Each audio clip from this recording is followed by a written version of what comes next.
viens d'écrire Vie explosée, c'est mon 3e roman. C'est un roman qui parle des victimes des attentats.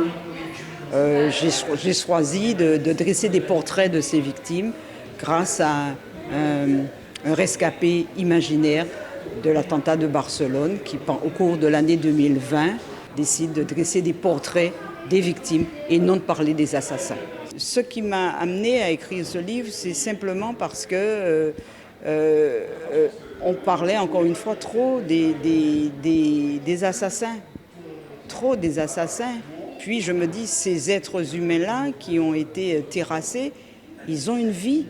Ils ont chacun, ils portent en eux une lumière, ils portent en eux une valeur. Et on n'a pas le droit de les oublier. Parce que les oublier, c'est les tuer une deuxième fois. Quand j'ai écrit ce livre, j'ai travaillé pendant 5 ans. 5 ans de recherche.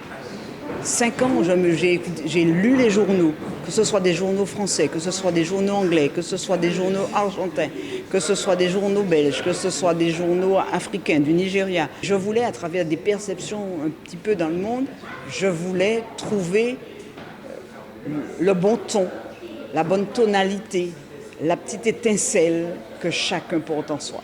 Je crois qu'il y a eu 2 types d'accueil.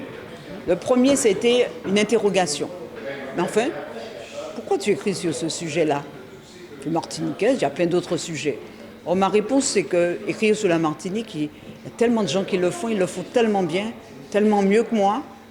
Et puis la deuxième, c'est aussi une thématique martiniquaise, parce que la vie, c'est notre patrimoine universel. Donc ça m'appartient aussi, donc je traite de la Martinique. J'ai voulu, par une écriture légère, par une écriture agréable, enfin fluide, rendre cet ouvrage accessible à tous pour que l'on comprenne que la vie est précieuse, qu'il faut la protéger, il faut la respecter. Ces attentats-là m'ont amené à prendre conscience que la vie était devenue banale, était banalisée, elle était vulgarisée et qu'on pouvait comme ça l'exploser, la détruire impunément, comme ça, pour rien. Donc c'est tout simplement pour cette raison que j'ai décidé, non pas de parler des assassins encore une fois, mais de dresser des portraits de ces gens qui malheureusement ont été lâchement assassinés pour leur redonner vie, pour qu'on n'oublie pas, pour qu'ils ne soient plus des numéros anonymes, et puis que l'on continue à rire, à exister, à vivre, parce que la vie c'est pour ça aussi, c'est pour rire, pour vivre tout simplement.